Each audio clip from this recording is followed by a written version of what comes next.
Today we're going to be discussing how to properly use the personal conveyance hours of service status. When can a driver use personal conveyance? To see if a situation might classify as a chance to use personal conveyance, you can simply ask these two questions.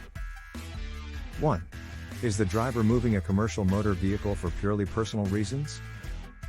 And 2. Can the driver engage in activities of their own choosing?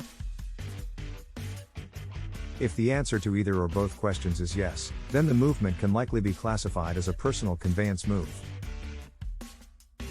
Let's look at the most common acceptable uses of personal conveyance. Only law enforcement officers will determine if a driver is using personal conveyance correctly. So, truck drivers should use PC very carefully. Most officers rely on 4 tests to determine if a driver is properly using personal conveyance. 1. Is the driver ill or fatigued? Does the driver's condition allow them to safely drive the vehicle? 2. Is the driver off duty? See the definition of on duty in section 395.2, which includes any work in support of the business or time involved in business activities. Unless the driver is completely released from duty and free to pursue activities of their choosing, the driver must log a move as on-duty driving. 3. Is the move purely personal with no benefit to the business? A move benefiting the business would include moving closer to the driver's next pickup or delivery, or a maintenance move performed to support the business. 4. Is the move to strictly seek the closest, safe place to park, even if a driver has moved along the route line to the next business-related location? If a driver is not ill or fatigued and can answer these other 3 questions with a yes, then using personal conveyance may be correct.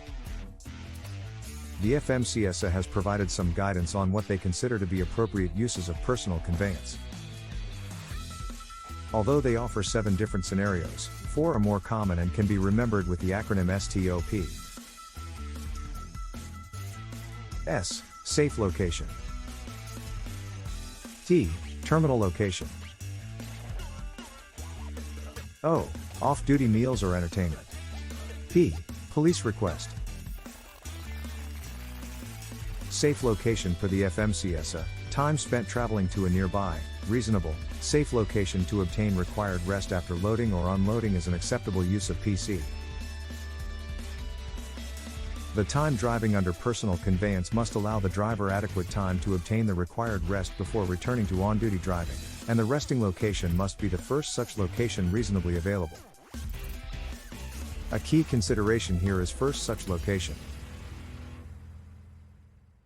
An officer may have a hard time believing that the first reasonably safe resting location is 100 miles away from where a driver just picked up a load. This is probably the easiest way to get in trouble for using PC incorrectly.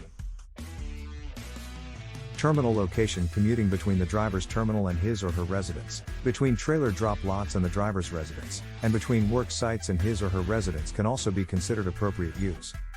Just be sure that the commuting distance combined with the release from work and start to work times must allow the driver enough time to obtain the required rest as to ensure the driver is not fatigued. If a driver's normal work reporting location is their home and not a physical terminal location, don't try to use PC to get some extra time back on your hours of service clock. This is a common mistake. Off-duty meals and entertainment.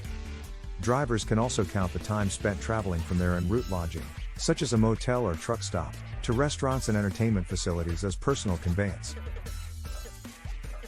If a driver is off-duty and they want to go get some food, they can switch into personal conveyance status and drive to a nearby restaurant. Police request: a driver moving a CMV at the request of a safety official during their off-duty time can also be considered as PC. We all know that finding truck parking can be difficult. Unfortunately, the safest location that a driver can find to park may not be allowed by local law enforcement officials. This often leads to the driver getting an unfortunate wake-up call with a request to move their truck. This isn't a complete list, but these 4 scenarios cover about 90% of the proper uses of this record of duty status. Hopefully, you now have a better understanding of when to use personal conveyance status. Thanks for watching. Be safe out there.